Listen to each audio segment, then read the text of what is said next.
We're different from other couples because we do things that others don't. When we do our showers together, it's strictly 2 minutes. There's no hanky-panky at all. A 2-for-1 type deal. We just get in and out so that we conserve our energy, our money. 26-year-old Karissa and 33-year-old Rick Perrin's extreme bathroom routine saves them hundreds of dollars each year on water, electricity, and toiletries. All right, hon, I'm ready for some suds. Rick uses the suds from my hair on his hair. Thank you. So that it's like 2-for-1 on the shampoo. Got some more? I need some more. 1 bottle of shampoo lasts us like 8 months between the both of us. We got about a minute left. We actually share the razor. First, she'll shave under her armpits, and I'll actually shave my face. After a while, this will get dull. We actually sharpen it by rubbing it up and down on the denim jeans. It'll last several months instead of just, a couple of weeks. We probably save like $200 at least in razors because 1 packet of razors is like $25 sometimes. Time's up. By keeping their joint speed shower to just 2 minutes, the parents have sliced their monthly water bills in half. So they've applied this frugal strategy to each and every bathroom ritual. Just use that side on each ear. For cotton swabs, Chris will use one end, and then when she's done, I'll use the other.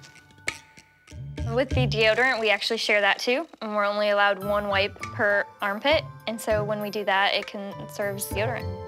We share our toothbrush, so we don't have to buy another toothbrush.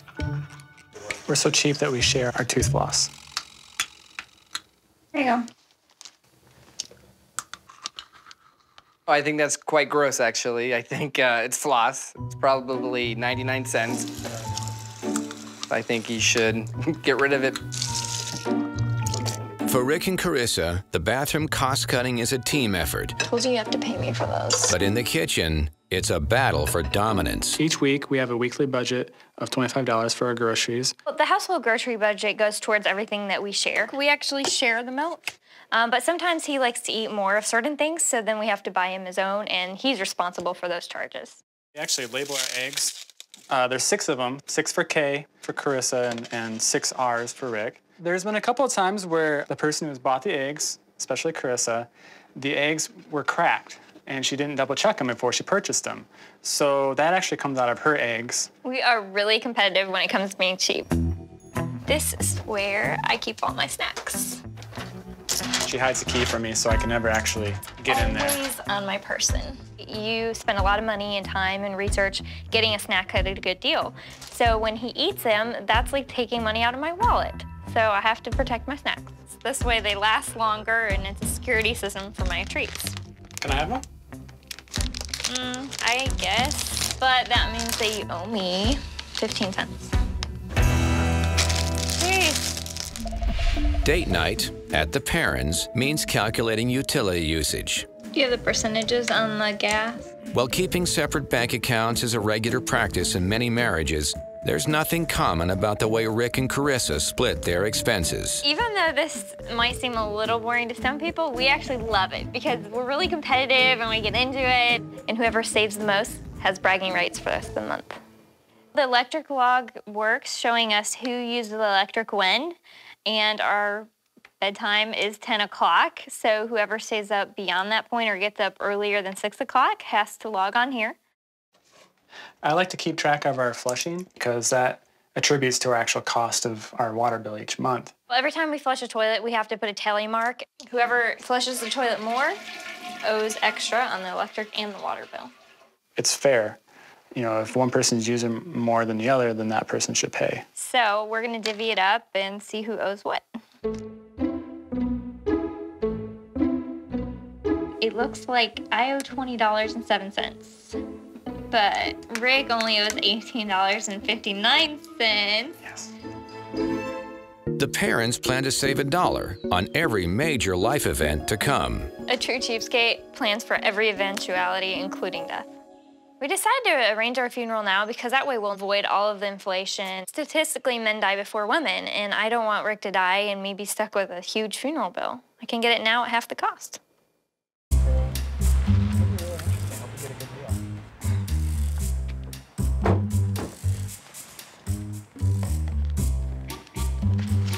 Nervous?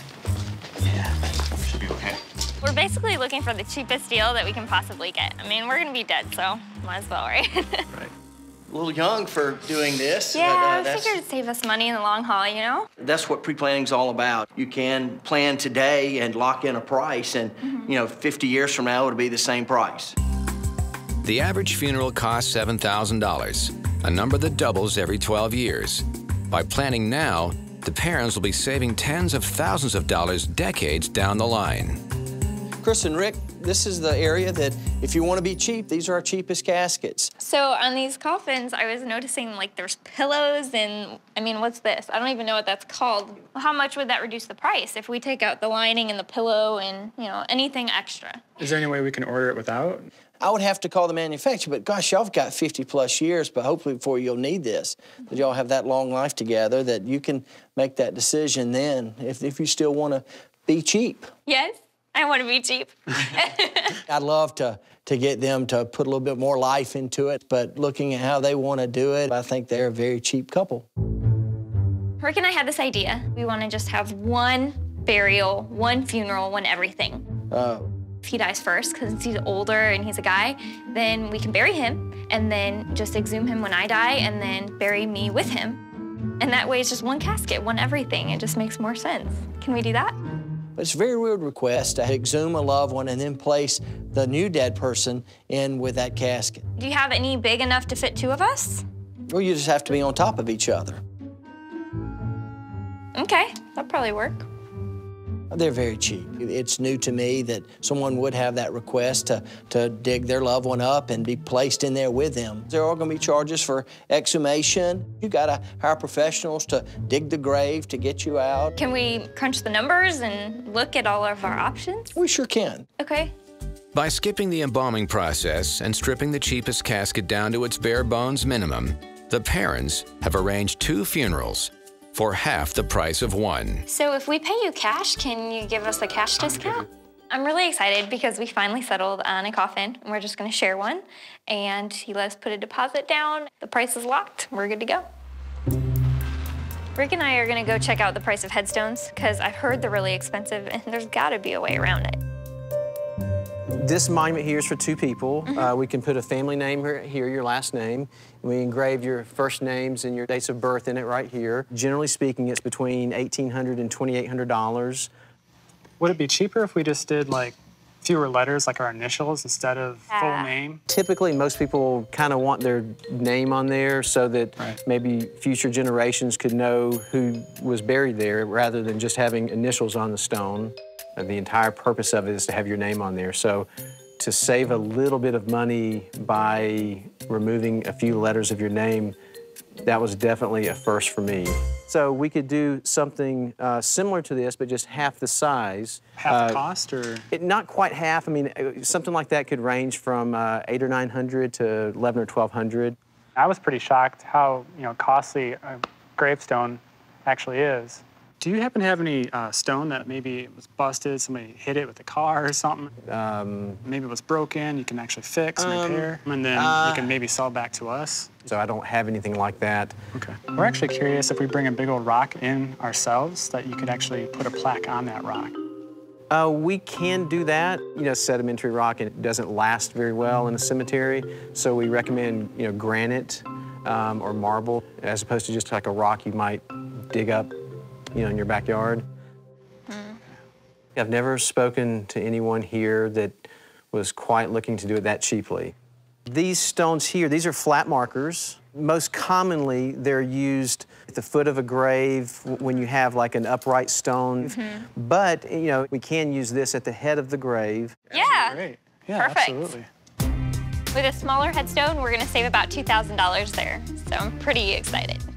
Chris and I have a long time to live, and we're gonna be the cheapest we can.